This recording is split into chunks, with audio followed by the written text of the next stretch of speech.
थोड़ा सा trouble base कर दो। हरी हरी हेलो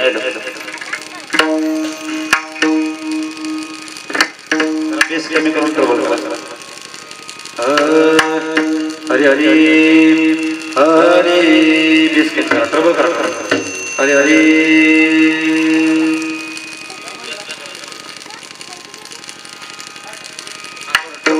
कड़क दिया बेस के ट्रबल दिया। हरी हरी हरी हाँ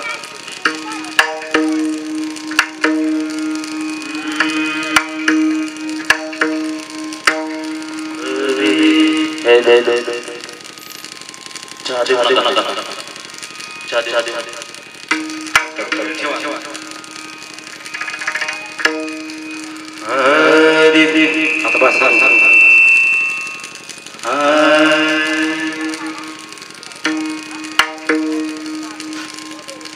रूप पाहता लोचनी रूप पाहता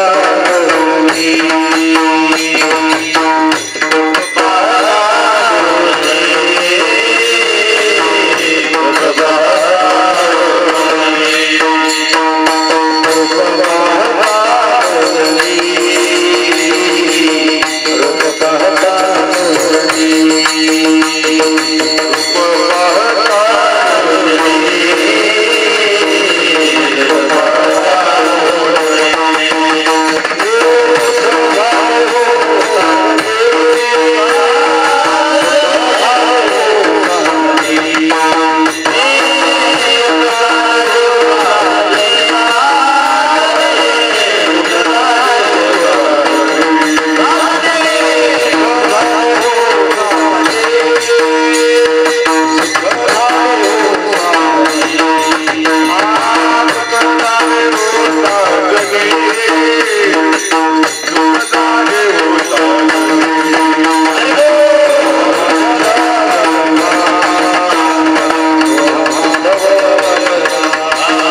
संताबाई माथा धरी सदभावी संताबाई माथा धरी सदभावी माथा धरी सदभावी माथा धरी सदभावी देवा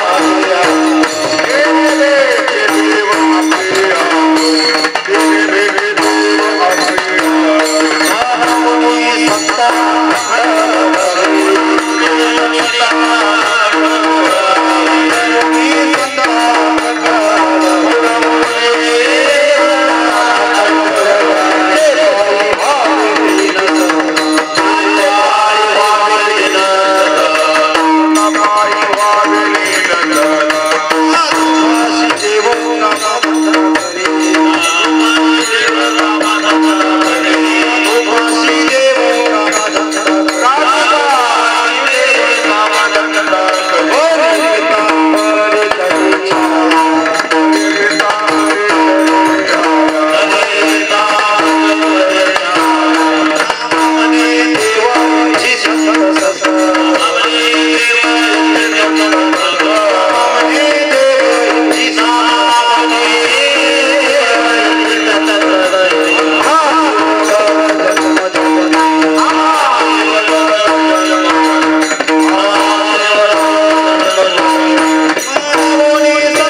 आणि असा आवाज आला हरी हरी हरी संतापायी माथा ठेविता सद्भावे किंवा संतापायी माता धरिता सद्भावे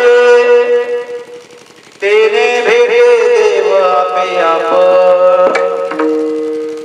मनोनी संता अखंड भजावे त्यांचे पायी भावे लीना सदा साधूपाशी देव कामधंदा करी साधूपाशी देव कामधंदा करी वरी पितांबरी दरी छाया मनोनी संता खंड भजावे त्याचे पायी भावे लीना सदा नामा म्हणे देव इच्छी संत संग नामा म्हणे देव इच्छी संत संग आम्हा जीवलग जन्मोजन्मी मनोनी संता खंड भजावे त्यांचे पायी व्हावे लीना सदा पंढरीच्या देवरा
पंढरीच्या देवराया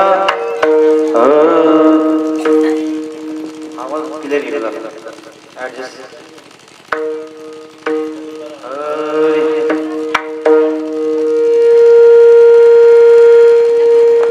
करा कारण काय 10 वेळा होण्यापेक्षा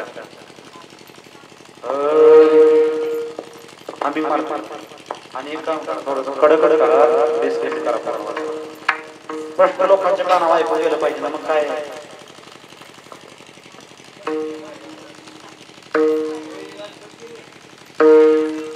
त्यांच्या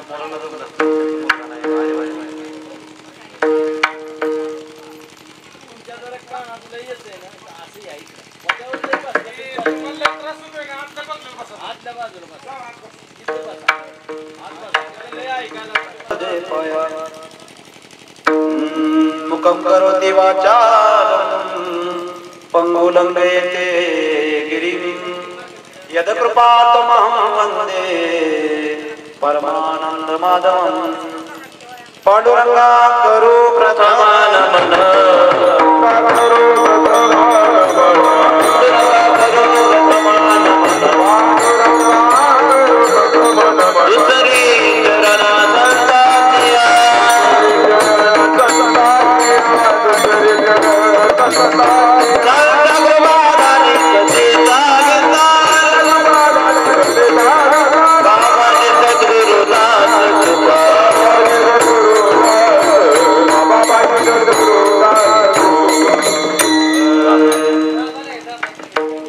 माझी वाणी तुझे वर्णी गुरुनाम ऐसे दे प्रेम काही कळा सेवेला की सेवक झालो तुमच्या लागलो चरण वचन ऐका कमळापती मदरंकाची विनंती कर जोडितो कथे काळी आपण असावी जवळी मस्तक हे पायावरी या वारकरी संतांच्या विठ्ठला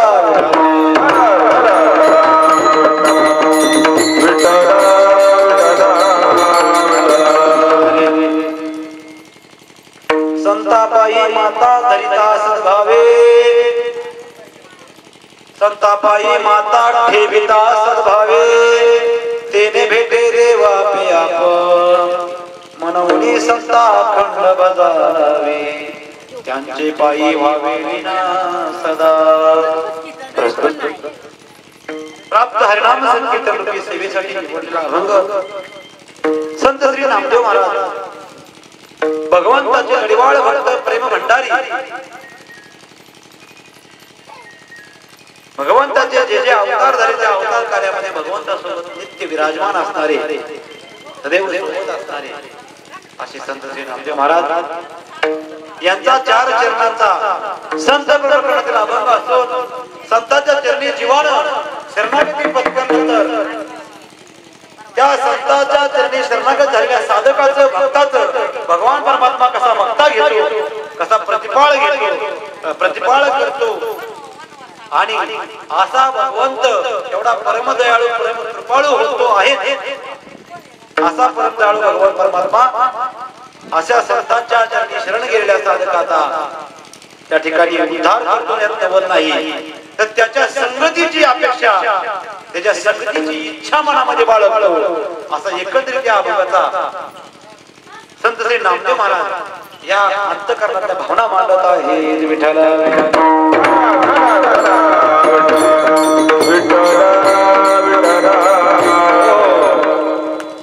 अभंग संत श्री नामदेव महाराजांचा आहे अभंग संतपण प्रकटलेला आहे त्याचं चिंतन आपल्या समोर मांडण्यापूर्वी किम निमित्ताने कशा निमित्ताने या हरिनाम संकीर्तनाचं आयोजन झालं या कोळेकर परिवारामध्ये महाराज बोलू नका खरे हा आता त्यांचं कीर्तनात लक्ष कमी त्या बॅनरकडे लक्ष द्यायला झालं विठ्ठला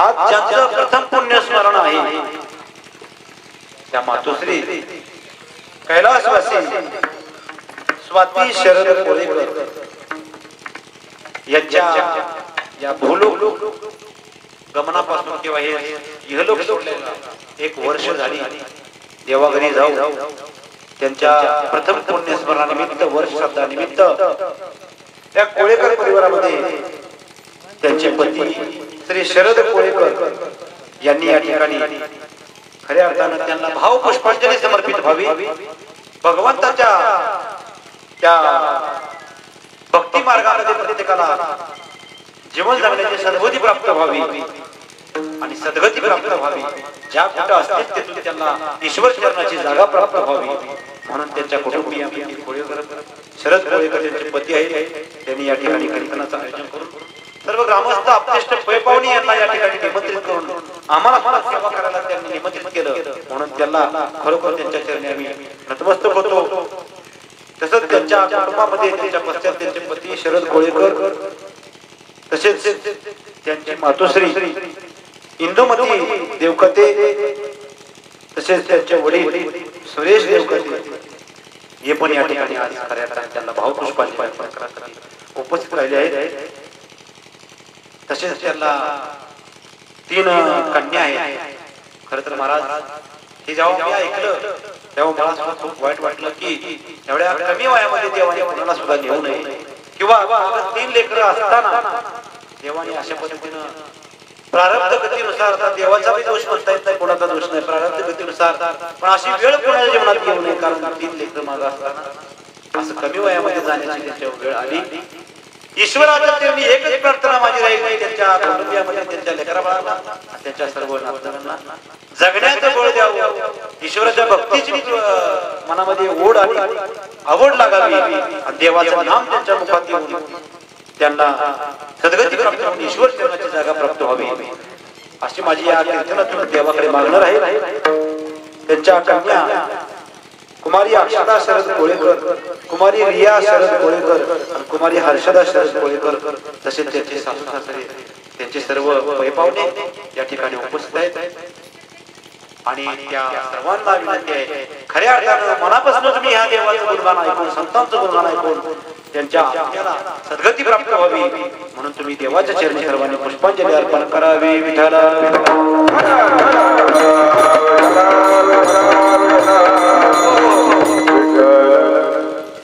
संतापायी माथा ठेविता सद्भावे तेने भेटे देव आपे आप मनवणी संता अखंड भजावे त्यांचे पायी व्हावे लीन सदा.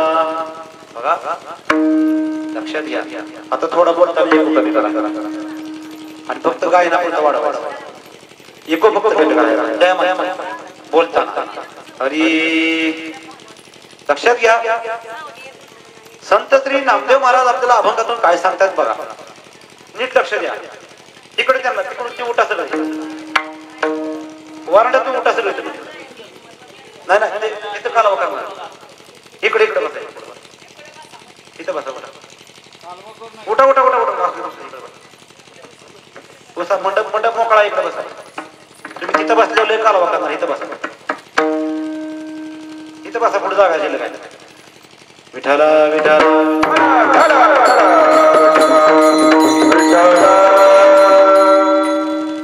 अभंगाचा थोडक्यात भावार्थ जाणून घ्या. मन लावून जरा कीर्तन देवाचं ऐका. रोज आम्ही तुम्हाला सांगा येतो का आमचं ऐका म्हणून. हे आमचं आहे का संतांचं आहे सांगा बरं तुम्ही. अय मसाई वडीकर हे आमचं आहे का संतांचं आहे. कोणाचं आहे. मुखे काय किती माणसं संतांचं. मग आमचं नका ऐकू पण संतांचं तरी ऐकताल का नाही. मग अजिबात कोणासोबत 2 तास बोलू नका. एकामेकासोबत बोलायचंच नाही. सगळं लक्ष तुमचं इथं देवाचं संतांचं गुणगान ऐकण्याकडे. अरे काय सांगितले बघा संत नामदेव महाराजांनी. तुम्ही आम्ही सर्वजण देवाची प्राप्ती करता आपल्याला मानवी नरदेह मिळाला हे तर मान्य आहे. मान्य आहे का. म्हणून आपण खरोखर देवाच्या प्राप्ती करता हा नरदेह मिळाला त्याच्यासाठी वापरतो का. आता कसं गप बसते.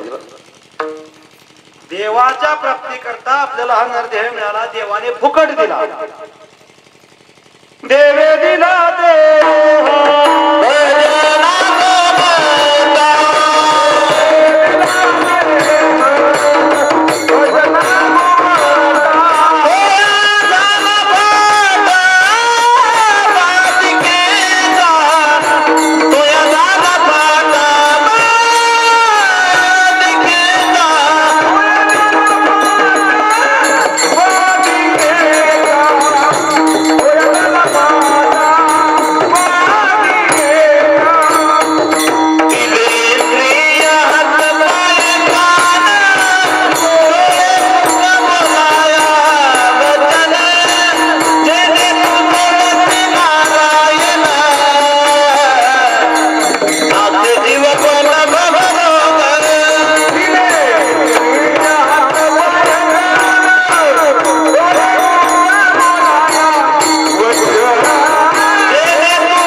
आपल्याला देह दिलेला आहे हे संत श्री जगद्गुरु तुकाराम महाराज आपल्याला सांगतात. देह कसा दिलाय. विकत दिलाय का फुकट दिलाय. एवढं तरी सांगा की तुमच्या आई वडिलांकडनं काय बिल घेतलं का देवानं. चला तुम्हाला 20 लाख रुपये दिले तरच तुमच्या घरात पोरग जन्माला येईल किंवा मुलगी जन्माला येईल किंवा येईल. देव काय पैसे मागतो का. नाही. बरं जाऊ द्या. देव म्हणणार तुम्हाला देह देतो फुकट पण मी कान नाक मेंदू देणार नाही. चालेल का. त्यासाठी वेगळं चेक भरा.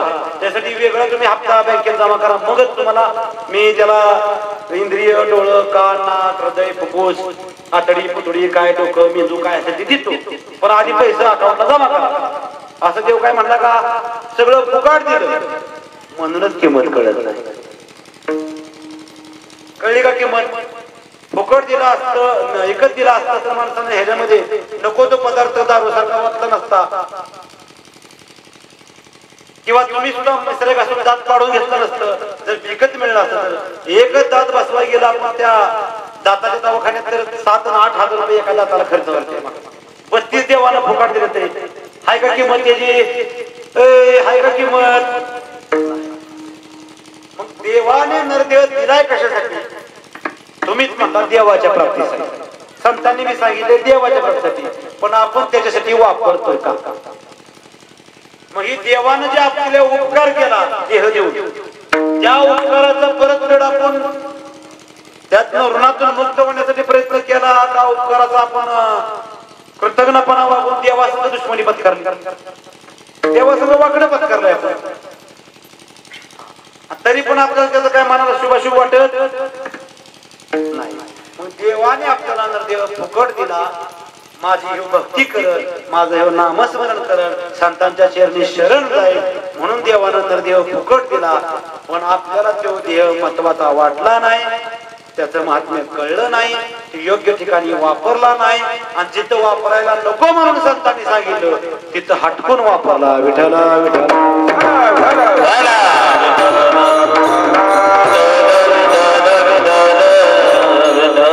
संतांनी नरदेव कुठं वापरायला नाही सांगितला? भगवान परमात्माचं नाम शाश्वत सुख देणार आहे त्याच्यासाठी वापरायला सांगितला. आणि आपण कशासाठी वापरला? विषय ओढी भुलले जीवा, विषय ओढी भुलले जीवा, आता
मान्य झालं.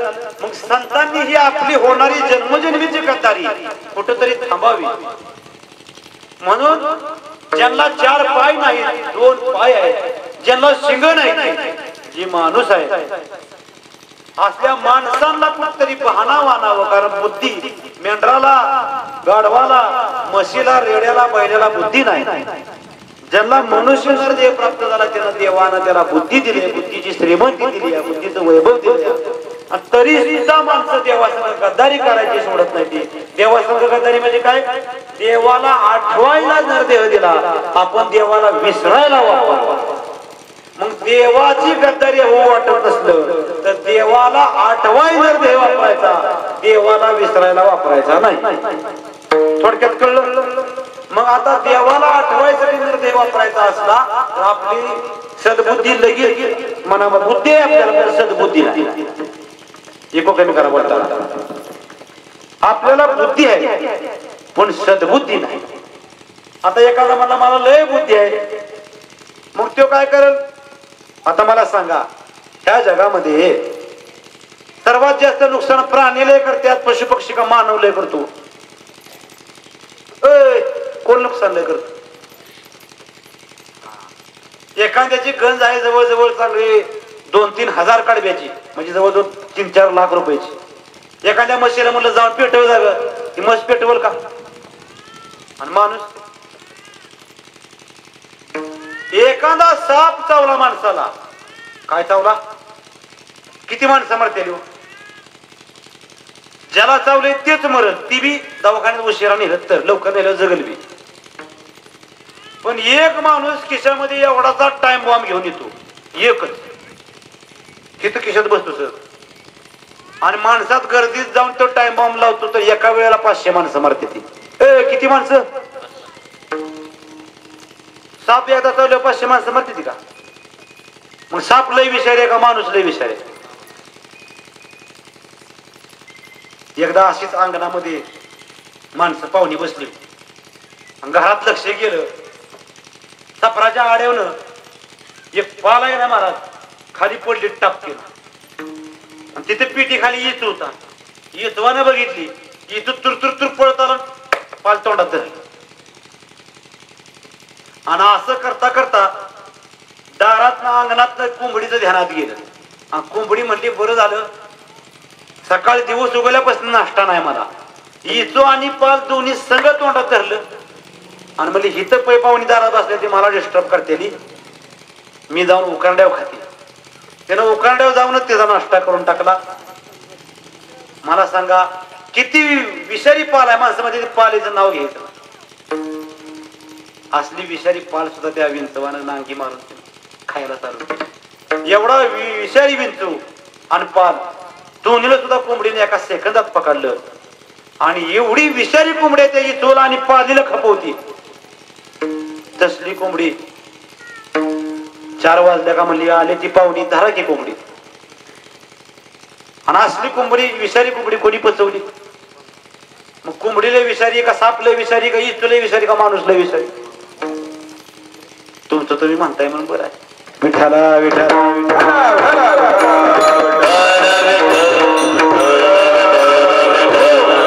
मग आपली बुद्धी आहे पण सद्बुद्धी नाही. आपली बुद्धी आहे पण सद्बुद्धी नाही.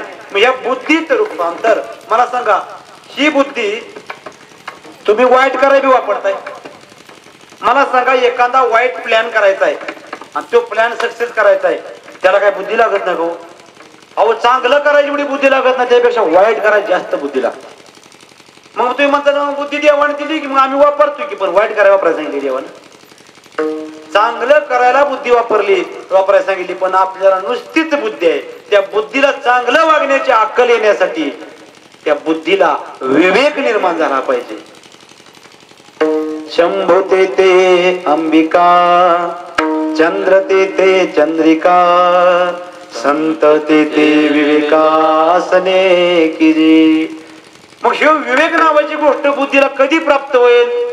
तर संतांच्या वचनाचे कुठेतरी आपण जे मिळवणार चिंतन मनन जेव्हा करल तेव्हाच आपल्या ह्या बुद्धीला विवेक नावाची गोष्ट प्राप्त होईल. म्हणजे बुद्धीचं रूपांतर सद्बुद्धीमध्ये होईल. तोपर्यंत नुसतीच बुद्धी होईल. आणि मग ह्या बुद्धीला विवेक नावाची सद्बुद्धी प्राप्त करायची असेल, विवेक प्राप्त करायचा असेल तर आपली जन्मोजन्मीची जी आपली देवासंग गद्दारी करण्याची, देवाला विसरण्याची जी दुर्बुद्धी झालेली आहे, त्या विसरण्याच्या रूपांतर देवाला आठवण्यामध्ये करणारी सद्बुद्धी निर्माण करायची असली तर ह्यो अहंकार रूपी माथा संतांच्या पायावर ठेवला पाहिजे. हे अभंगाच्या पहिल्या Hey,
संताच्या पायी हा माथा धरिता सद्भावे किंवा ठेविता सद्भावे. पण इथं त्यांनी एक महत्वाची मेघ सांगितली. नुसता संताच्या पायी माथा ठेवावी असं नाही सांगितलं. नंतर आपण म्हणतात चला बाबा नावली ज्ञानोबरायांची पालखी आली, माणसं उलटी पालती होती ती जर पावली ज्ञानोबरायांच्या नातेपुते मुक्काम असो किंवा माळशिरस असो किंवा सदाशिवनगर असो किंवा वेळापूर असो किंवा भंडी शेगाव असो किंवा वाखरी असो. मग हडपसर पासन दिवे घाटातनं पालखी वर आल्यापासून ज्या ज्या गावी पालखी मुक्कामाला आहे तिथल्या मुक्कामाला लोक त्या ज्ञानोबरायांच्या पादुकांचं दर्शन मिळावं म्हणून जीवाभावानं उलटी पालती होते. एवढंच नव्हे, चालताना सुद्धा पालखी असली ना तरी सुद्धा गर्दीतनं तेवढ्यात नुसता हात असा टाकून ज्ञानोबरायांच्या चरणाला हात लावण्याचा प्रयत्न करते ते. मग भली 4-5 माणसं का पायाखाली तुडवायची म्हणे हात लावताना. देवाच्या संताच्या चरणाला असा हात लावून संताची कृपा प्राप्त होती. पांडुरंगाला नुसता चरणाला डोकं माता टिकून काय लगी संतांची कृपा प्राप्त होती. 4-5 माणसं संत ज्ञानोबा म्हणणार मी शांती, प्रेम, कैवल्य, वैराग्य आणि भक्ती आणि योग साधना, विवेक याचं मी काय माझ्या अंतकरणामध्ये ह्या उपदेशाच्या भावना आहेत. माझं अंतकरण यात माझं ओथंबलेलं आहे. तुम्ही हे घ्यायच्या ऐवजी 4-5 माणसं पायाखाली तुडवून जर ज्ञानोबरायांच्या पावल्या पादुकाचं दर्शन घेत असणार मग माझ्या संग 10-5 जण होती पण कोणालाच नाही माऊलींच्या पादुकाला हात लावायला मिळाला. मॅच पकड्याला लावला. म्हणून या अभंगामधल्या पहिल्या चरणामध्ये एक मेक मारली. काय सांगितली? संताच्या पायी माथा ठेवाय नाही सांगितला, संताच्या पायी माथा सद्भावे ठेवाय सांगितलाय. सद्भावे म्हणजे कसं कळलं का? सर्वस्व अर्पण करून अहंकार बाजूला ठेवून मीपणा बाजूला ठेवून संताला शरण सांगायचं सांगितलंय. सर्व भावे दास झालो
पायी हा माझा विश्वास सर्व भावे दास झालो त्यांचा.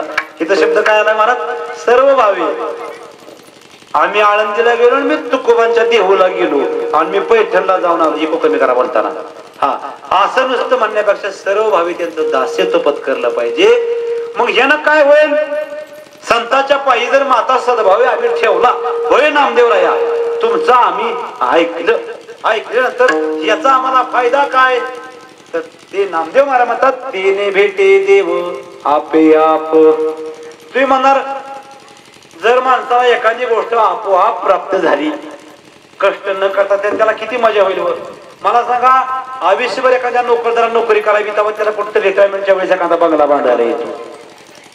ज्यांना आयुष्यभर शेती करावी किंवा आलेले पैसे बँकेत टाकावे एफड्या करावे तर तेव्हा त्याला कुठेतरी म्हातारपणी एखादं घर बांधता येईल किंवा काय करता येईल. म्हणजे आयुष्यभर केलेली कमाई शेवटी कुठे बी जमलं तर टिकलं पैसे तर. आधी म्हणजे एखादं काय संकट आलं आजारपण आलं पैसे गेल्यावर काय करायचं? पण अचानक जर तुम्हाला तुमच्या म्हातारपणामध्ये तुम्हाला 10 लाख रुपये अकाउंट बॅलन्सला ठेवायचा असला तर आपल्याला आयुष्य वेचावं लागतं. पण तुम्हाला जर अचानकच जर एखादी 10 करोड रुपयाची पेटी सापडली पैशाची, किती रुपयाची? 10 करोड रुपयाची पेटी सापडली, त्यात 3 किलो सोनं सापडलं. अंबर ह्यात तुम्ही काय आयुष्यभर काम केलं का पेटी सापडायला? काम केलं का? कुठं दारी धरली का? कुठं बंगला गेला का? कुठं काय काय केलं? काहीच केलं नाही. आपोआप पैसे भेटलं. आयुष्यभर सफराचं काळ आहे, ते शेकराय पैसे नव्हतं. आता पेटी घावल्यावर लगी मसवडचं इंजिनियर बोलवलं, 4000 स्क्वेअर फूटचा बंगला धरला. लोका कालपर्यंत तुला सफराचं काढ शेकराय गावाचं काढ नव्हतं, पण आज लगेच 4000 स्क्वेअर फूटचा बंगला. असं कसं काय रे? एका रात्री श्रीमंत कसा झाला? तर तो आपोआप झाला. कसा झाला? आपोआप झाला. त्यानं त्या कुठेसाठी कुठं ताल पोखरली नाही, बांध फोडला नाही, काहीच केलं नाही. आपोआप पैसे गावलं, आपोआप श्रीमंत झाला. तस नुसतं संतांच्या पायी अनन्य भावानं काळजापासून जर शरण गेला, त्याला देवाची प्राप्ती करायला कुठे गिरी कपारी हिमालयात जायची गरज नाही. त्याला घरी येऊन संत त्याला आपोआप भेटणार. आणि भगवंत सुद्धा त्याच्या घरी नुसता भेटणार नाही, त्याच्या घरी कामधंदा सुद्धा करायला येणार, राबायला येणार. आणि मग नुसतंच गिरी कपारी जाण्यापेक्षा अंतःकरणात जर संतांच्या चरणाची शरणागती पत्करल्याशिवाय संताविन प्राप्ती नाही. ऐसे देवाची प्राप्ती संतांच्या पायी आपण अनन्य भावानं दास्यत्व पत्करल्याशिवाय कधीच देवाची प्राप्ती होणार नाही. याच्या उलट तुम्ही म्हणणार मी हिमालयात जाऊन एका पायावरती अशी बरगड्या वाळेपर्यंत 1000 वर्ष बर्फात तपश्चर्या करेल, मिळणार नाही. योगियाच्या ध्यानी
तो आम्हापासी मागे पुढे माझ्या विठोबाचा कैसा प्रेम भाव आपणची देव होय गुरु पडिये देव भाव पुरे वासना अंती ते आपण आपाशी न्यावे. काय पडिये देव भाव पुरे वासना. भगवान परमात्मा मात्र तुमच्या घरी देव काय करतो माहिती आहे का? एक लक्षात घ्या. जशा पद्धतीनं तुमचा 10 एकर जमीन खरेदी केल्याचा स्टॅम्प आहे, त्याला काय म्हणता तुम्ही? काय म्हणता तुम्ही? समजा एखादी 10 एकर खरेदी जमीन घेतली, कुठं जाऊन घेतली? इथं तुम्ही देवळात जाणार आहे का नाही जाणार? कुठं जाणार आहे खरेदी करायला? तालुक्याला. तालुक्याला कुठल्या ऑफिस जाणार आहे? नोंदणी ऑफिसला. तिथं काय करणार आहे तुम्ही? दस्त. बोलला काय करणार आहे तुम्ही? दस्त. दस्त केला. 10 एकर जमिनीची खरेदी केली तुम्ही, पैसे पण त्या माणसाला दिलं ज्याने विकली त्याला, आणि त्या दस्तावर त्या नोंदणी ऑफिसरनं सहीच केली नाही. त्या दस्ताला काय भजीपावाच्या कागदाची तरी किंमत आहे का? अजिबात किंमत नाही. तिथं जर कुठं खटला भरला, कोर्टात जर केस गेली तर कोर्टातला न्यायाधीश म्हणणार आहे हे कागद अहो त्याच्यावर 10 लाख दिल्याचं सही आहे माझी आहे त्याची आहे, पण नोंदणी अधिकाऱ्याची साक्षीदार आणि मुख्य त्यातला तो ज्याला अधिकार सरकारने दिलाय त्याची सही आहे का? जे फेकून कागद. तसं भगवंताची भक्ती जर खरोखरची प्राप्त करून भगवंताला वश करायचं असेल, देव ऋणी बनवायचं असेल, देव मागे पुढे आपल्या सर्व भावे भगवान परमात्मा आपल्या अंगसंग खेळायचा असेल तर त्या संतांच्या सद्गुरूच्या चरणावरती शरणागतीचा शिक्का आणि संतांची सही त्यात असता असल्याशिवाय देव सुद्धा त्या भक्ताचं आमंत्रण, भक्ताचं ऍडमिशन, भक्ताची कृपा, भक्तावरती कृपा करण्याचं जे ऍडमिशन आहे तोपर्यंत स्वीकारत नाही. विठ्ठल विठ्ठल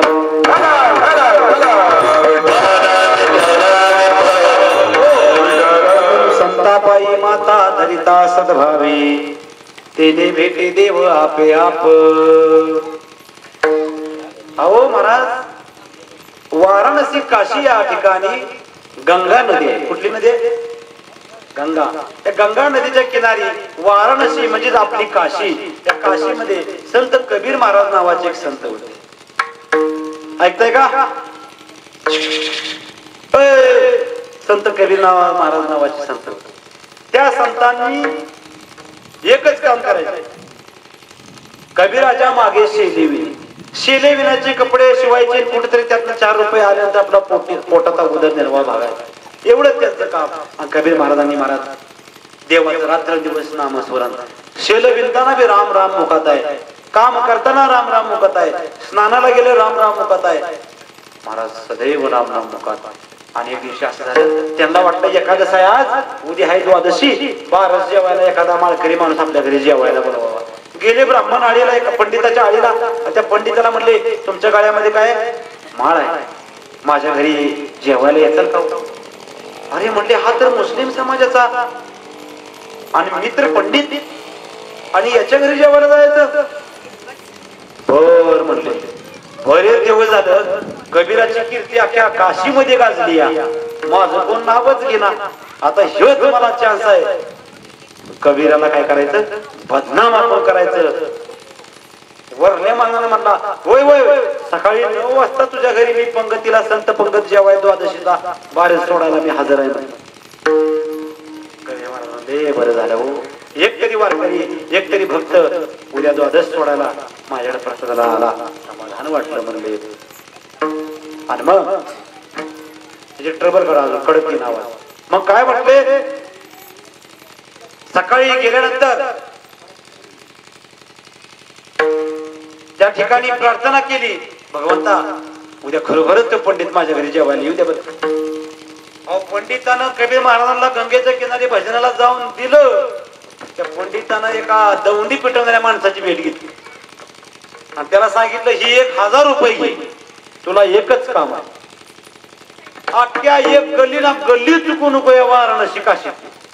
आणि एकच सांगायचं, उद्या सकाळी ठीक 9 वाजता कबीर महाराजाच्या घरी संपूर्ण गावाला चूल बंद आवाज आहे, कुणी सुद्धा चूल पेटवायची नाही. पंचपक्वानाचं भोजन कबीर महाराज अख्ख्या काशी गावाला देणार आहेत. हो महाराज, आज सकाळ तांदूळाचं, संध्याकाळात धान्य नाही, अशी घरची गरिबी माझ्या कबीर महाराजाची. आणि त्या कबीर महाराजांच्या घरी अख्खं गाव गोळा व्हावं आणि सगळ्या गावाने कबीर महाराजाला शिव्या द्याव्या. त्या देता येत नाही तुला जेवण, तर कशाला आमंत्रण सांगितलं, कशाला दौंडी पिटवली, एवढंच फक्त उद्याच्याला बदनामी करायला मिळली म्हणून त्या पंडितानं महाराज सांगितलं. पंडित म्हणजे विद्वान. आणि कबीर महाराजांना काही माहितीच नाही. कबीर महाराज गंगेला भजनाला गेले ते, आणि संध्याकाळी कबीर महाराज विना घेऊन भजन करत करत घरी यायला निघाले. तोपर्यंत त्या ठिकाणी गावातली 4 जण माणसं भेटली. कबीर महाराज, तुमची तर घरची रोजची गरीब आहे, वाणी दादाकडे तुम्ही उधारीनं गुळ आणता, उधारीनं डाळ आणता, आणि तांदूळ कधी आहे तर डाळ नाही तर कधी तांदूळ नाही, अशा तुमची. आणि तुम्ही कसं गाव एवढा उद्या गावाला जेवायचं आमंत्रण दिलं? कबीर महाराज म्हणते, कोणाचं आमंत्रण, कसलं आमंत्रण? मग कबीर महाराज, चेष्टा करता का आमची? तुम्ही अख्ख्या गावाला जेवायला सांगितलं. कबीर महाराजांना आठवलं की आपण त्या पंडिताला उद्या सकाळी माझ्या घरी 12 सोडा ये म्हणून सांगितलंय, पण आता काय करायचं? अवघड झालं म्हणले. बहुतेक त्यांनी अख्ख्या गावाला सांगितलं, माझी आता उद्या लाज राहत नाही म्हणजे, माझी बदनामी झाली. आता घरी जायच नाही म्हणजे, कारभारणीला भेटायचं नाही, सांगायचं नाही, काय नाही. आता काय होईल ते होईल म्हणले.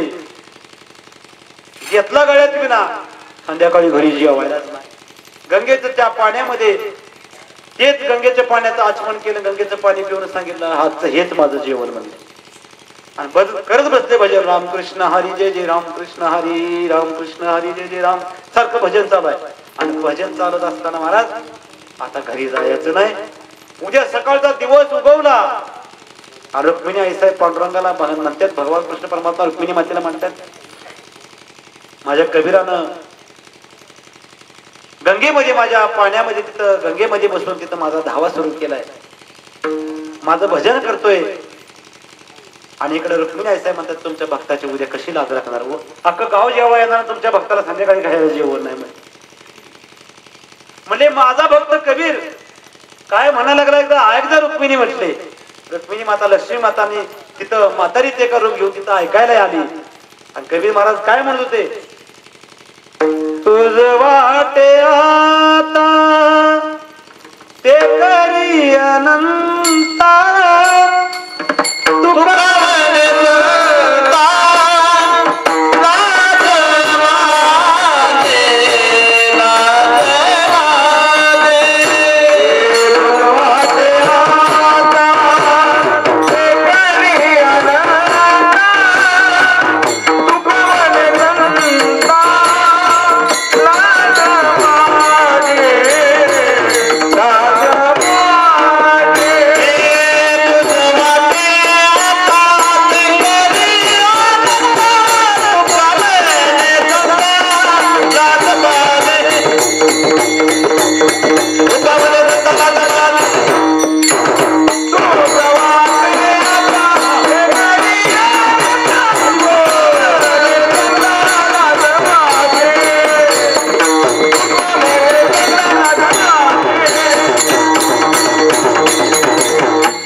काळजी करू म्हणले. तुझं वाटे आता ते करी अनंता, तुका म्हणे संता लाज माझी. हा भाव कबीर महाराजांनी काय केला, देवाच्या वाहिल्यामुळं. आता तू कशाला म्हणजे रुक्मिणी काळजी करते, लक्ष्मी काळजी करते, आता ही सगळी जबाबदारी माझ्या येऊन पडली. म्हणजे सकाळी सकाळी देवानं संत कबीर महाराजांचं रूप घेतलं, तसाच त्यांच्या प्रकारे पेहराव केला. देवाला काय रूप घ्यायला काय अवघड आहे का हो. अहो तो नटधारी आहे, लीलाधर आहे, मायापती आहे, चतुरा तो शिरोमणी, गुणलावण्याची खाणी, मुकुट सगळा म्हणी, धन्य तुझी विठोबा. देवानं घेतलं रूप. आणि देवाला काय आता मसवरच्या बाजारात जाऊन काहीतरी त्या ठिकाणी काय गुळ घ्यायचा, शिदा घ्यायचाय का. देवानं 4 बैलगाड्या चुकल्या.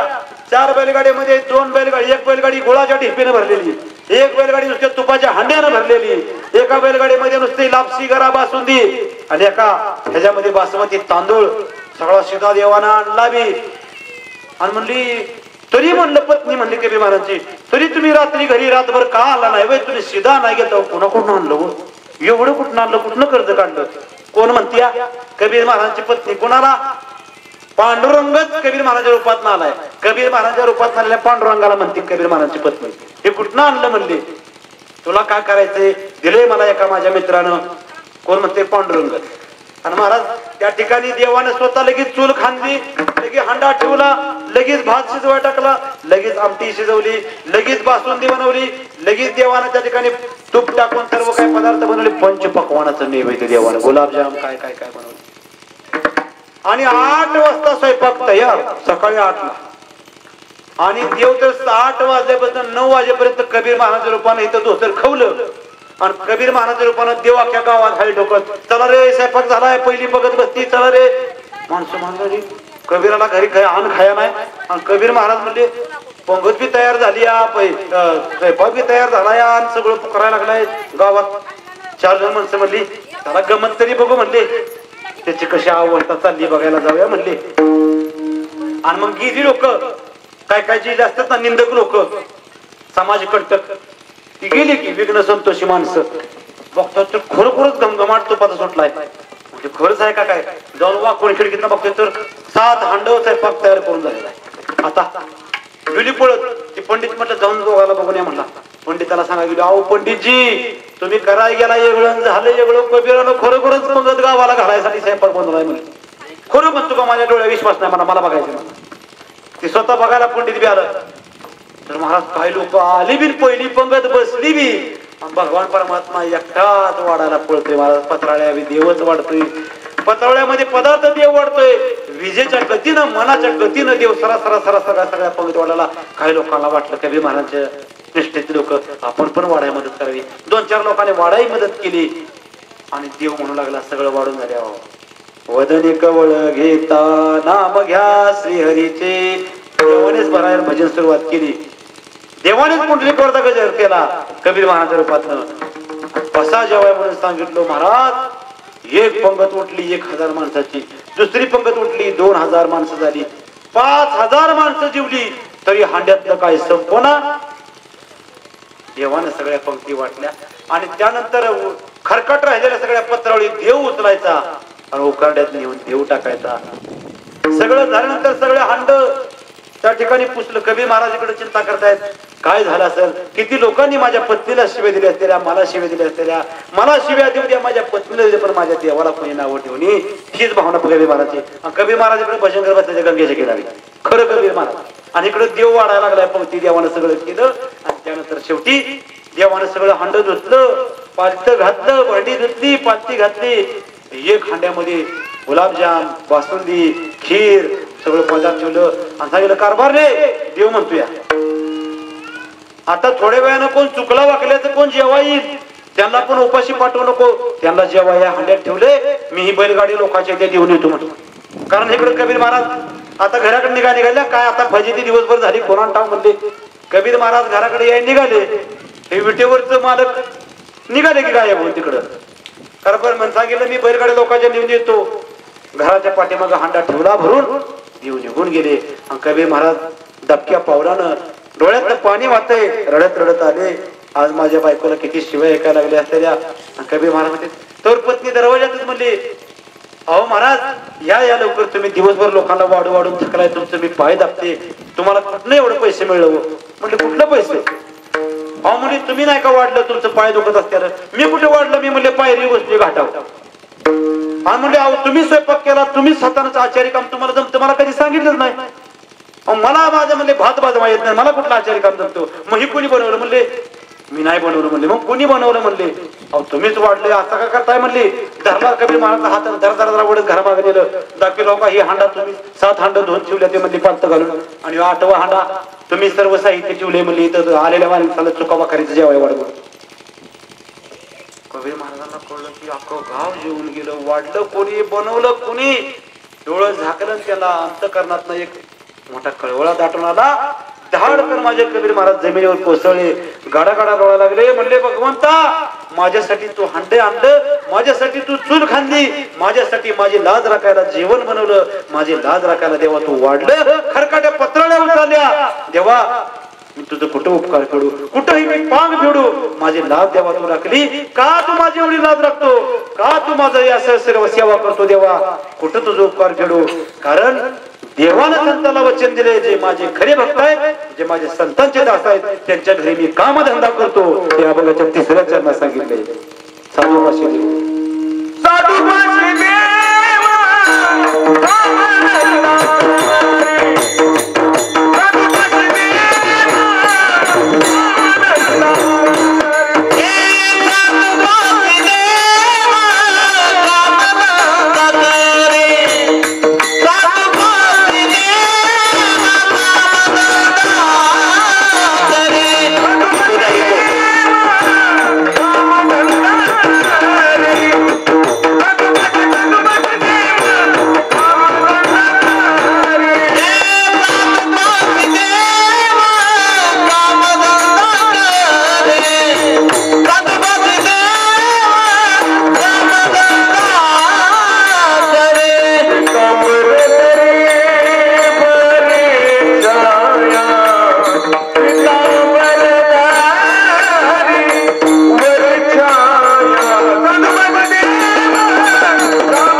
कामधंदा करी. संत नाथ महाराज शांती ब्रह्म एकनाथ महाराजांच्या घरी देवाने 36 वर्ष कावडीनं पाणी वाहून शिखंड्या म्हणून देवाला संत नाथ महाराजाला चंदन उघडून द्यायचं काम केलं, पाणी वाहायचं काम केलं, कावडीनं पाणी वाहायचं काम केलं. 1-2 वर्ष नाही, 36 वर्ष अशा पद्धतीनं संतांपाशी साधूपाशी देव कामधंदा करतो. आणि भक्ताला ऊन लागलं तर देव स्वतःच्या पितांबरानं, पिवळ्या पितांबरानं भक्तासाठी सावली धरतो. एवढा देव कृपावंत का होतो? कारण तो भक्त, तो साधक संतांना अनन्य भावाने दास होऊन शरण गेलेला असतो. म्हणून संतांच्या चरणी अखंड भजावे, त्यांचे पायी सदावे लीन व्हावे. हे अभंगाच्या दुसऱ्या चरणात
संतांच्या आणि भगवंताच्या नामानं संतांची भगवंताची कृपा प्राप्त होते.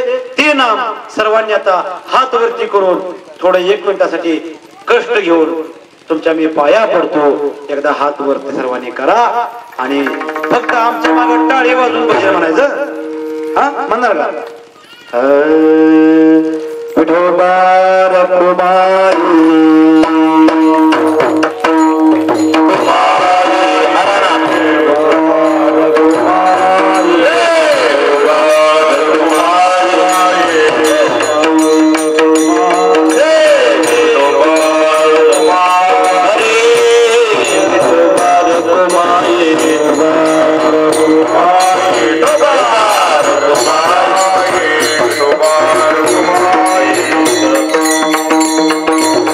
Bye.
खाली सगळे मी आधीच केले ते.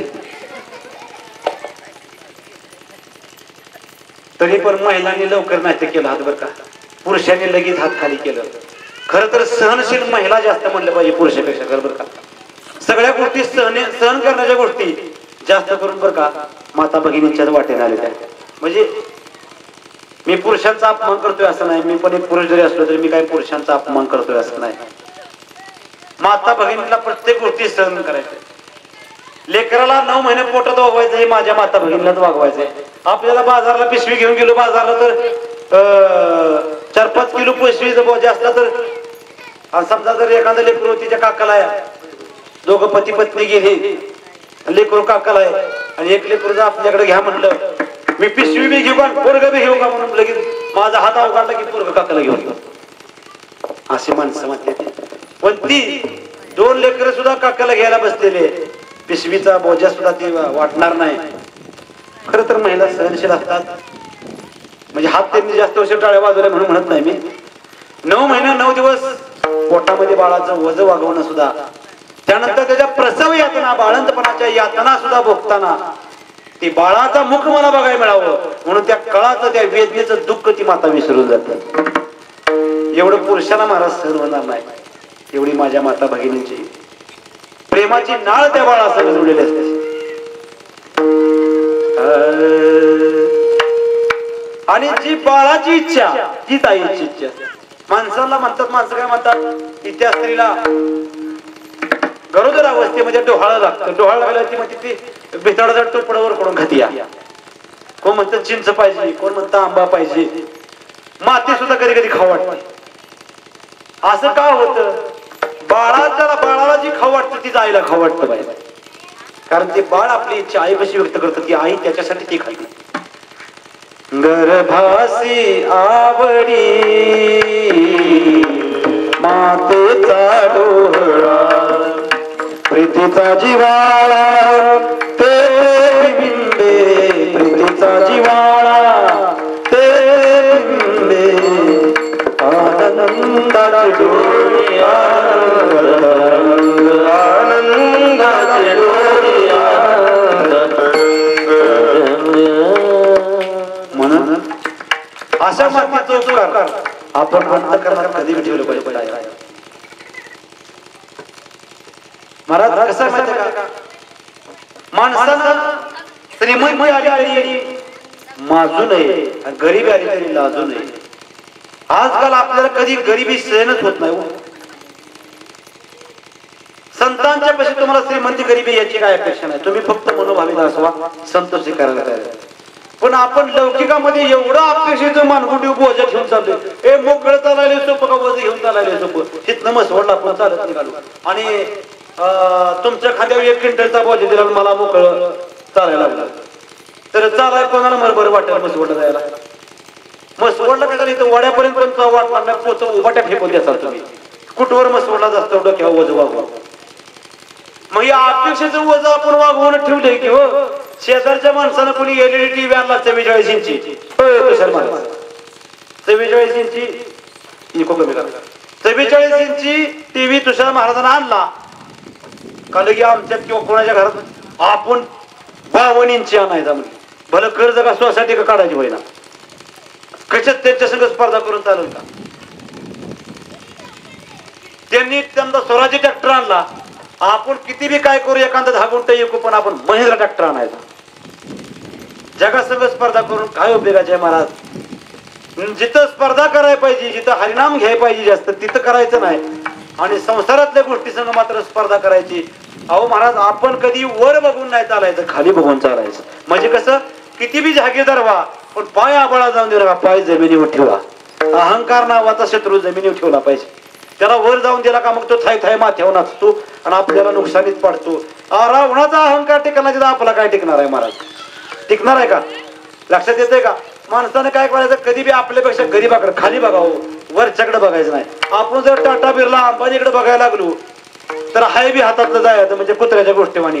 तोंडातली बी चपाई जायची आणि पाण्यातली बी जायची. कळतंय का महाराज? रस्त्याने आपण चाललोय काय सायकलीवर, मग आपण काय करायचं? एखादा मोटरसायकलवाला त्याच्याकडे बुलेट गाडी आहे, पल्सर आहे, मोठी शाईन गाडी आहे, मोटरसायकल आहे, माझ्याकडे सायकल आहे. माझ्याकडे गाडी असती तर किती बरं झालं असतं. का चढायला मला उतरावं लागतंय, पॅडल मारून मारून पाय दमत्यात, त्याला नुसतं रेस ओढले का पळते टुर. माझ्याकडे मोटरसायकल असाय म्हणजे सायकल तुझ्याकडे आहे याचं तुझं दुःख सुख विसरून गेला आणि दुःख पदरात पडलं. अरे सायकल आहे म्हणून भाग्यवान म्हणून की स्वतःला. मोटरसायकल वाले बघू नको. तर मोटरसायकल वाला पुढे गेलं आणि ते बघते 4 चाकीवाला गाडीत गेला बघून. म्हणला मला किती उन्हानं तळतळून डोक्याला घाम आलाय सगळ्या. मी माझ्याकडे जर 4 चाकी असतो नुसतं सावलीत बसून गाडीत गेलो असतो. ते त्याच्याकडे बघतंय सावलीतला वाला काय म्हणतोय, मी तर जमिनीवरच चालतोय, कुठं कुठं पुलावनं पाणी असतं, मला गाडी जाते का माझी पडेल. हेलिकॉप्टर असतं तर का हेलिकॉप्टर मधनं वरनं गेलो असतो सगळ्या गावाच्या वरनं. अरे हेलिकॉप्टर वाला कधी गावावरनं हेलिकॉप्टर पडून मरण सांगता येत नाही. जेवढं मोठं व्हावं तेवढं दुःख. जया अंगी मोठेपण तया या तना कठीण. हेलिकॉप्टर वाल्यानं काय बघायचं माहितीये का, खालच्याकडे बघायचं, कार गाडीवाल्याकडे बघायचं. माझ्याकडे हेलिकॉप्टर आहे आणखी आता वर बघायचं नाही तर कार गाडीपेक्षा मी श्रीमंत आहे. कार गाडीवाल्यानं कोणा बघायचं, मोटरसायकल वाल्याकडं, त्याच्यापेक्षा मी भाग्यवान आहे, पाऊस आला तर मला पाऊस लागत नाही, पावसात तरी भिजतंय. मोटरसायकल वाल्यानं कोणा बघायचं, सायकल वाल्याकडं, मला फॅन्डल मारायला लागत नाही, नुसती रेस पडली का गाडी पळत्या, ती फॅन्डल मारायला लागते, त्याला दम भरून भरून मांड्या दुखून येते त्याच्या. सायकल वाल्यानं कोणा बघायचं, जे चालत चाललंय त्याकडे बघायचं, उन्हातानात चालत चाललंय मी सायकल तरी चालूया. चालत चालणाऱ्या कोणा बघायचं, मी चालत का चाललोय पण माझ्या चपल्या तरी आहे त्या पाया 200 रुपयाच्या. पण पुढे एक भिकारी चाललाय त्याच्या पायात चपल्या नाही, त्या डांबरी पुळती त्याचं पाय भासत्यात. मी भाग्यवान आहे, मला पायाला चपल्या घालायला देवानं तेवढे तरी मला श्रीमंती दिली. चपल्या घ्यायला 200 रुपये नसतं तर मला पाय भाजत चालावं लागलं असतं. माणसानं वरच्याकडे बघितलं का दुःख येतं, खालच्याकडे बघायचं.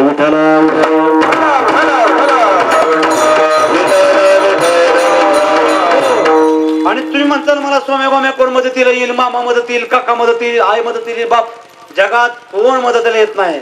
एकाला दुःख भोगी कुंभ पाक जाचली. त्यामुळं जन हे सुखाचे दिल्या घेतल्याचे अंतही काळीचे नाही कोणी.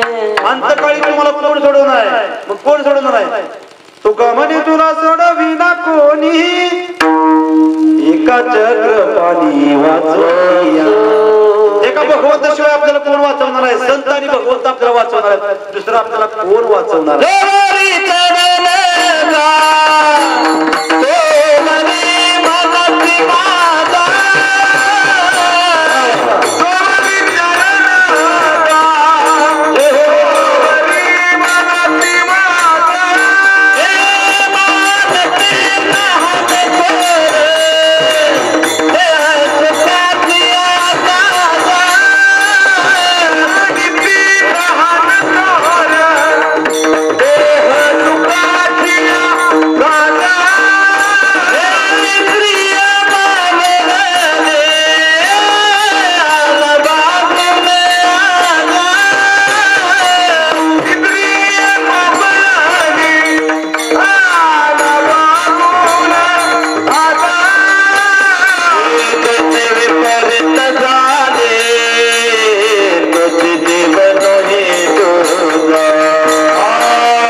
संपत्ती आहे, घरदार आहे, बंगला गाडी आहे, तर ती देवाच्या कृपेमुळे आहे, आपल्यामुळं नाही असं मनामध्ये भाव ठेवा.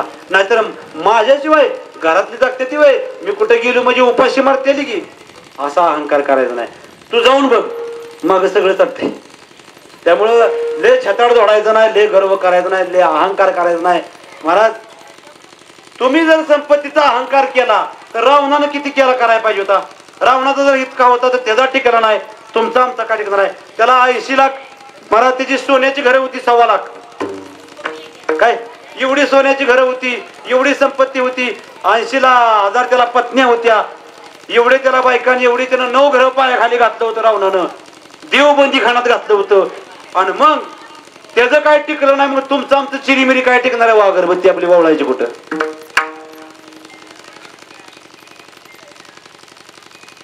तू कामाने ज्याची संपदा केवडी, कवडी गेली नाही, कवडी गेली नाही.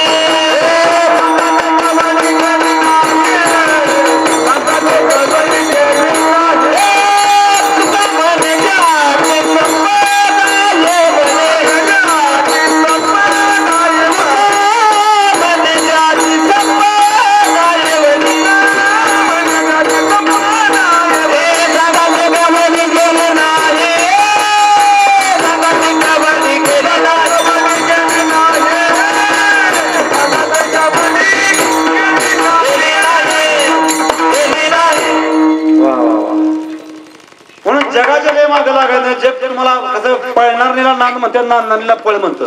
ही जगाची रीत आहे बरं. त्यामुळे जगाच्या लय नाद लागायचं नाही.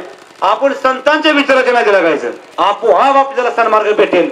नंतर संतांचे विचार सोडून मनमानी वागला, मनमार्ग गेला तो तेथे मुकला, हरिपाठी स्थिरावला तोची धन्या, हरिपाठी स्थिरावला तोची धन्या. माणसाला संत मतानं वागत वाटत नाही, मनमत जरी वाटत. मनमतानं वागायला का पडलाच तरी म्हणून समजायचं, लागली ठेचका. मनमतानं लय वागण्याची हवस, पण संत मतानं वागायचं. जनमताने मी वागायचं नाही, मनमताने मी वागायचं नाही, संत मतानं वागायचं. ऐकावे जनाचे करावे, पण ते कुठं आलं? संसारापुरतं. परमार्थात संतांचंच ऐकायला लागतं, मनाचं ऐकून चालत नाही. ही समाज जनता कशी आहे माहितीये का? ऐका, 2 बापल्या सांगोल्याच्या बाजारला एक गाडा विकाय घेऊन चाललं होतं. गाडा विकाय घेऊन जाताना चौकात 4 माणसं दिसली. त्यांनी चालवले, माग दाव्यान धरले, पुढे बाप आहे, माग पोरगा आहे, मागणं काठीने हाणते गाडवाला. गाडाव दामान चालायला लागले. म्हणला काय दोघं बापल्या येड आहे तर त्यांना टकुरं बिकुरं काय आहे का नाही? लगा उन्हात तानाचा वेळ आहे, पायी चालण्यापेक्षा दोघांना सुद्धा एकानं पोराला तरी किमान बापाला माया पोराची पोरग तरी गाडवा बसवायचं. गाडवा चालतं की त्याच्या रेगानं. बाप म्हणला का मला कळलंच नाही, लेकराला बसवलं गाडीवर पोराला गाडवा, आणि बापानं धरलं दावा. आता चालले पुढच्या चौकात, त्या विरकरवाडीच्या खाली गेले. तिथं चौकात काय झालं? 4 माणसं भेटली. अरे म्हणले काय तुम्हाला अक्कल बिक्कल काय?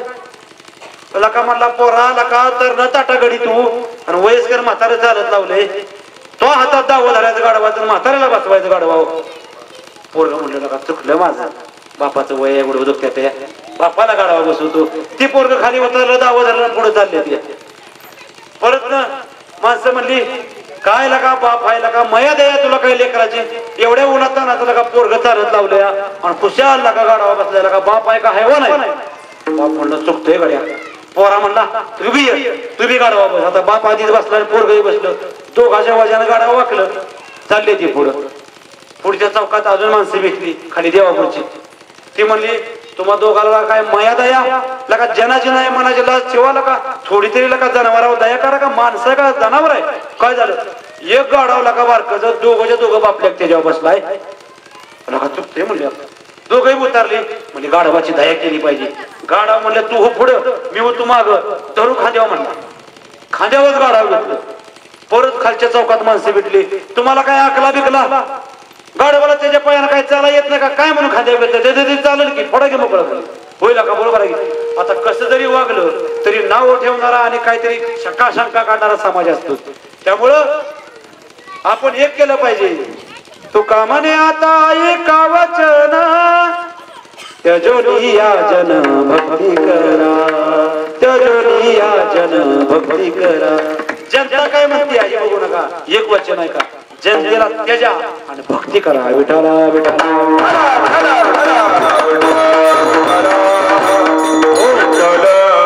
म्हणून संतापायी माता धरिता सद्भावे ठेविता सद्भावे तेने भेटे देवा आपे आप म्हणून संता खंड बजावे त्यांचे पायी व्हावे लीन सदा साधुपाशी देव कामधंदा करी वरी पिता बरी धरी छाया.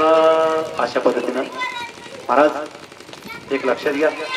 ते बोललो का ते इकडे बसा बरोबर नव्हते त्याला बसवाय का शेवटचे 5-10 मिनिट राहिले. विठाला विठाला विठाला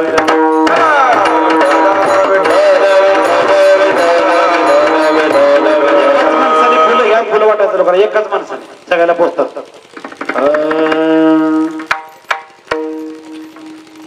महाराज भगवंत एवढी संतांची संगत का करतोय का त्या भगवंत संतांचा शिक्का का असला पाहिजे संतांचा पण दास का झाला पाहिजे आणि भगवंत अशा संतांचा दास असलेल्या भक्ताला जवळ का करतो. अहो महाराज संतांची फक्त संगत नाही भगवंत करत ते संतांची फक्त काम नाही करत ते संतांची सेवा संतांची चाकरी भगवंत करतो. एकदा नामदेव महाराज पंढरपुरामध्ये सकाळची काकड आरती झाली आणि नामदेव महाराज म्हणले गोपाळपूरला संत जनाबाई महाराजांना भेटायला चाललोय जायचंय आपल्याला. भगवंत म्हणले मी पण येणार. पांडुरंग काय म्हणले मी पण येणार. हे बोलला कोण बोलतोय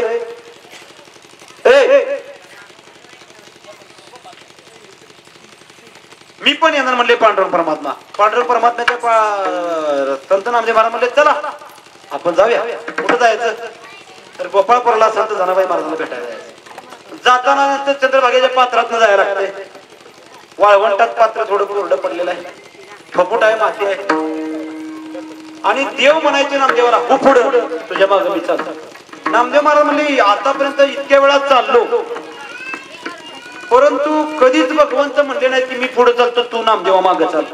देव असा का करतो की नामदेवा तू पुढे चाल तुझ्या मागे मी चालतो. ही काय रहस्य कळलं नाही. नामदेव महाराज म्हणले आज देवाला पुढे घालायचं आपण मागणं चालायचं. देवा वा पुढे तुमच्या मागे मी नामदेवा तुझ्या सगळं मी यायला तयार झालोय पण मी म्हणल तसं मी तुझं ऐकणार नाही. तू पुढे चालायचं मी मागं. नामदेव महाराज म्हणजे तसं नाही तुम्ही पुढं. दोघांची 10-5 मिनिटं वाचावायची. शेवटी नामदेव महाराज म्हणजे कसं का व्हायला येते नौका देव परमात्मा नामजनाबाई महाराजांना भेटायला चालतंय देवा मी पुढे चालतो पण नामदेवा तुमच्या चपल्या काढावर पायातल्या चंद्रभागेत आपण चाललोय. देव म्हणते चपल्या काढा का म्हणते नामदेव महाराज म्हणते. देवाने चपल्या काढल्या नामदेव महाराजांच्या चपल्या काढा लावल्या सोडावर चपल्या इकडे. नामदेव महाराज म्हणले चला. नामदेव महाराज पुढे पांडुरंग परमात्मा मागे. पण नामदेव महाराज म्हणले पाठीमागं बघायचं नाही. देव म्हणते आज डोळा देवाचा डोळा चुकवून मागं बघणार काय बोल निम्यावर जाऊन दिलं आणि नामदेव महाराजांना गर्केनं मान मिळवली मागं पांडुरंगाला बघितलं. पांडुरंगाला मागं बघितलं नामदेव महाराजांना जे डोळ्या पुढे दृश्य दिसलं त्याचं वर्णन बघून नामदेव महाराजांचं पाय थरथर कापायला नामदेव महाराज डोळ्यातनं पाणी व्हायला काय दिसतं बरं नामदेव महाराजांना मागं. देव का म्हणते त्यांना पुढे घाला नामदेव महाराजांना तर नामदेव महाराजांच्या पायातल्या चपल्या देवानं हातात नव्हत्या घेतल्या डोक्यावर ठेवल्या होत्या आणि नामदेव महाराज जिथं जिथं पायाचा पावलाचा उनवटलाय त्या पावलाखालची माती देव घ्यायचा जिबीला लावायचा ताटायचा आणि मस्तकाला लावायचा.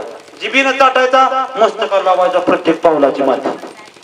नामदेव महाराजांना जेव्हा बघितलं देवा काय करताय तुम्ही आमचे भगवंत मायबाप आमच्या चपल्या तुम्ही डोक्यावर काय घेतल्या त्या पायाखालची माती काय उचलताय जिबीनं काय ताटताय मस्तकाला लावताय. नामदेव महाराजांनी पाय झालं देवा देवा असं करू नका हो देवा. नामदेवा मी काय हे उग करतोय का अरे मला माझी ह्याची भूक आहे मला तहान लागली मला भूक लागली. तुमच्यासारख्या महान संतांच्या आणि भक्तांची पायाखालची माती मला चाटायला मिळायला वैकुंठात नाही मिळत तर हित मिळते फक्त. आणि तुमच्या पायातल्या पादुका तुमच्या पायातली चपला मला मस्तकावर धारण केल्यानंतर जो आनंद मिळतो तो वैकुंठात मिळत नाही. म्हणून देवा नामदेवा तुमच्या चपल्या मी वागवतो तुमची पायाची धूळ मी ताटतो मी मस्तकाला लावतो. म्हणजे अभंगाच्या 4थ्या चरणात सांगितलं की नामा म्हणे देव इच्छी संत संग. नामा म्हणे देवा नामा म्हणे देवा इच्छी संत संग. नामा म्हणे देवा म्हणे देवा नामा म्हणे देवा इच्छी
संता अखंड बजावे त्यांचे पायी व्हावे लीन सदा.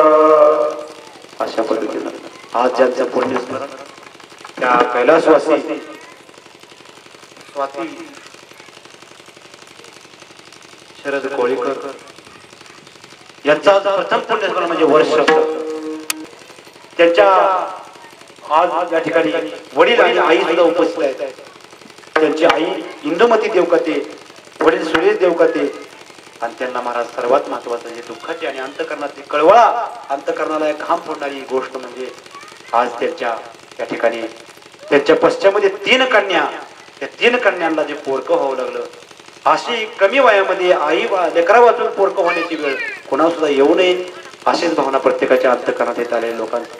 त्यांची कन्या अक्षदा, रिया आणि हर्षदा त्या 3 लेकींना सुद्धा भगवंताने उत्तम आयुष्य द्यावं, उत्तम आरोग्य द्यावं आणि त्यांना आपल्या आईचं नाव वरती काढून आईच्या नावाची कीर्ती वाढवण्यासाठी देवाने बळ द्यावं ही देवाच्या चरणी मी प्रार्थना करतो. महाराज कसं आहे माहितीये का, आईच्या मायेचा आधार तुटला ना जगातल्या किती भरपूर मावशी असेल, काका असेल, मामी असेल, मामा असेल, मी त्यांना नाव ठेवतोय असं नाही, यांचं सांगताच नाही. जगात भरपूर नातेगोती असतात पण शेवटी आईचा आतड ते आईचा आतड असतं. महाराज ज्या वेळेस लेकरू दिवाळीचा सण असेल, कुठला सण असेल त्यावेळेस महाराज सकाळी आंघोळ घालायची, उठणं लावून आंघोळ घालायची वेळ येते तेव्हा लेकराला आठवण होती आपली आई असते. आज आपल्याला शेजारच्या त्या मुलाला, शेजारच्या त्या बाळाला, त्या शेजारच्या त्या दिदीला तिच्या आईला आंघोळ घातली. माझी आई असते तर मला आज आंघोळ घातलं असतं, मला सुद्धा उठणं लावलं असतं. दिवाळीचा लाडू बनवून त्यांनी त्या मुलाला कानोला खायला दिला, लाडू खायला दिला. माझी आई असते मला सुद्धा आज हक्कानं कानोला मागता आला असता, लाडू मागता आला असता असं त्या बाळाला वाटतं. कारण महाराज एक बोलू का, स्वामी तिन्ही जगाचा आई नसते भिकारी आहे.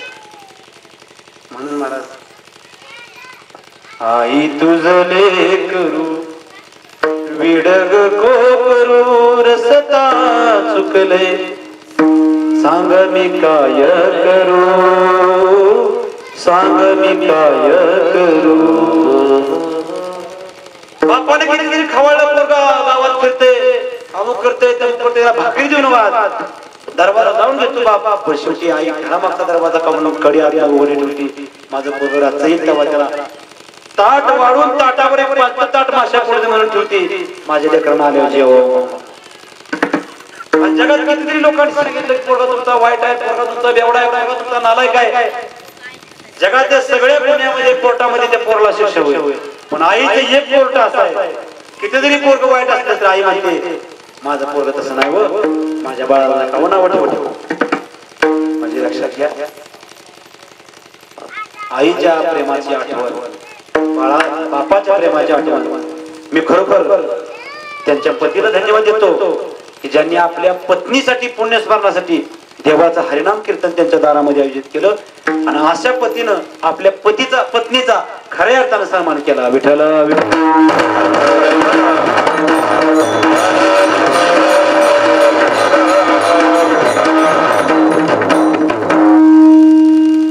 आई तुझ्या मूर्ती वाणी या जगात मूर्ती नाही, अनमोल जन्म दिला ग आई तुझे उपकार फिटणार नाही, अनमोल जन्म दिला ग आई तुझे उपकार फिटणार नाही.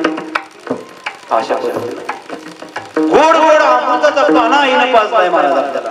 पोटात वज वागवले. ज्या वेळेला महाराज आपण जर अंतरणामध्ये लहान असताना शी केली, शू केली तर आई स्वतः त्या वाकळमध्ये वल्या जागी स्वतः झोपतील, कोरड्या जागी आपल्याला झोपवले. लहानपणी ताप आला तर रात्रभर सकाळी दवाखाना उघडत नाही तोपर्यंत तापाने फणफणलं तर महाराज आईने रात्रभर डोळे जागून रात्रभर डोळे फोडून महाराज आपल्याला मांडीवरती रात्री झुलवत ठेवले. कोणाला महाराज 5 मिनिट झोप सहन होत नाही. माझी झोप मोडली म्हणून माणूस खवळतोय. रातभर कोण जागून काढल ते कष्ट फक्त माझ्या मावजीनेच घ्यावं. विठ्ठल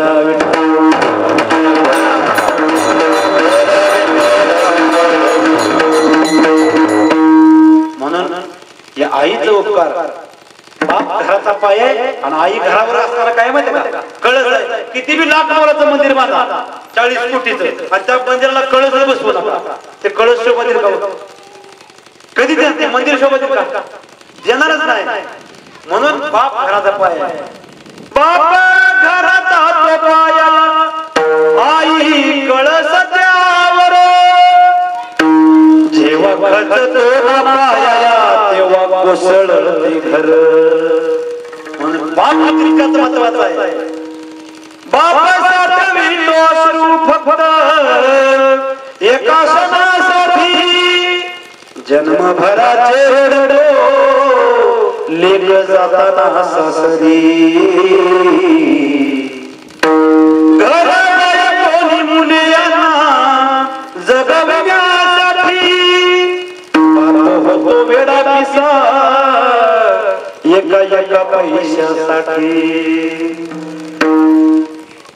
बाबा स्वाभिमानी बाळा त्याचा कण खरकणा, त्याच्या हृदयात सुद्धा लालाची संवेदना. बाप वाटले बापाला मायाच नसती, बापाला माया असती. बाप फक्त काळ फक्त काय करतो, माया करतो. एकांतात जाऊन रडतो, मी रडतो घरदार खर्च, त्यापेक्षा एकटा रडतो घराला खर्च देत नाही. आणि डोळ्यामध्ये काय दाखवतो महाराज, बाप राग दाखवतो म्हणून काळ प्रेम आहे. उरामध्ये माया त्याच्या काळ्या दाखविना कधी त्याच्या डोळ्यात. जिजू जिजू संसाराचा काळा हाकला, वटामध्ये हसू जरी कणा वाकला. घडी भर थांब जरा ऐकत्या ढाकर, लय अवघड हाय गड्या उमगाया भाकर, उमगाया भाकर. लय अवघड हाय गड्या उमगाया भाकर, उमगाया भाकर. असा अवघड आहे. म्हणून अशा आईचं आणि अशा बापाचं उपकार मात्र माणसानं प्रत्येकाने जीवनात ठेवावं ही तुझ्या चरणी प्रार्थना. ज्ञानेश्वर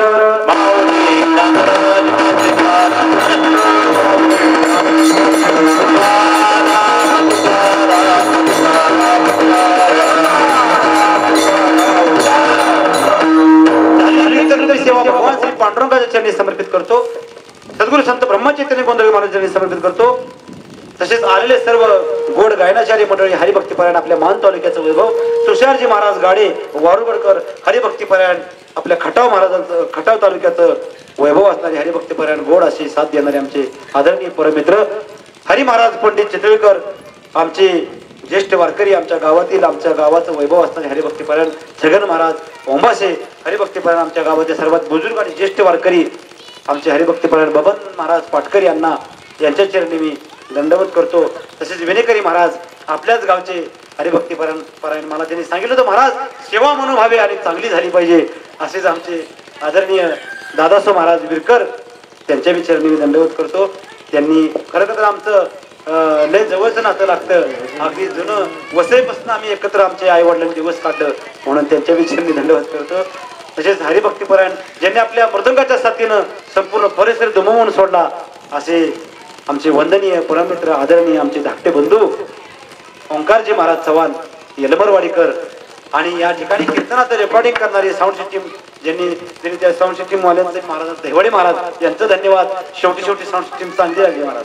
तसेच हरिभक्तीपरायण ज्यांनी या कार्यक्रमाचं चित्रीकरण केलं आमचे परमित्र चंद्रकांत महाराज जाधव भक्ती महाराज यांना मी आम्ही धन्यवाद देतो. तसेच त्यांचे पुत्र गुरुराज महाराज यांच्या विचारणे मी दंडवत करतो. संत सेवा हरिचा कावा या चॅनलवरती हे कीर्तन तुम्हाला पुन्हा ऐकायला येऊ शकतं, म्हणून सर्वांनी ते कीर्तन श्रवण करावं अशी तुमच्या चरणी प्रार्थना. तसेच पुन्हा एकदा कोळेकर परिवाराला आणि त्या कैलासवासी स्वातीताई कोळेकर यांना देवाच्या चरणी प्रार्थना जागा प्राप्त व्हावी आणि त्यांच्या पतीला आणि त्यांच्या परिवार सर्वांना उत्तम आरोग्य लाभावं आणि त्यांचा संसार भक्तिमय व्हावा ही पांडुरंगाच्या चरणी मी प्रार्थना करतो. काया वाच्यामध्ये माझ्याकडनं कोणता शब्द चुकीचा गेला असेल तर तुम्ही मला अंतःकरणपूर्वक क्षमा करावी आणि या ठिकाणी माझ्या सेवेला विराम देतो. विठ्ठल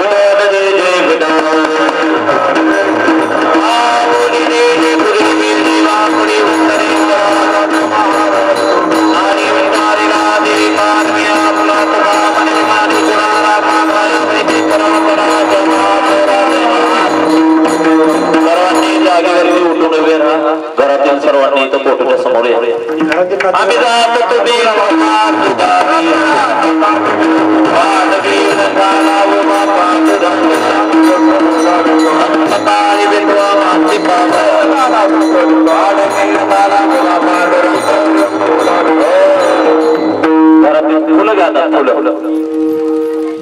फुलं घ्या फुलं घ्या